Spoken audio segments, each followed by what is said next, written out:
গভীর রাতে চালানো হামলা প্রতিরোধে ভারতের 5টি যুদ্ধবিমান ভূপাতিত করেছে পাকিস্তান সেনাবাহিনী।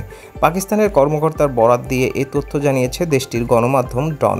প্রতিবেদনে বলা হয়েছে, রাত 1টার দিকে ভারত পাকিস্তানের এই সংঘর্ষ শুরু হয়। ভারত এই অভিযানের নাম দিয়েছে অপারেশন সিন্দুর।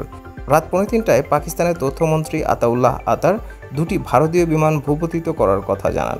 রাত 3:45টার দিকে দেশটির রাষ্ট্রীয় গণমাধ্যম পিটিআই জানায়, অবন্তিপোরার 17 নটিক্যাল মাইল দক্ষিণ পশ্চিমে আরেকটি ভারতীয় রাফায়েল বিমান ভূপাতিত করার কথা জানিয়েছে পাকিস্তান বিমান বাহিনী।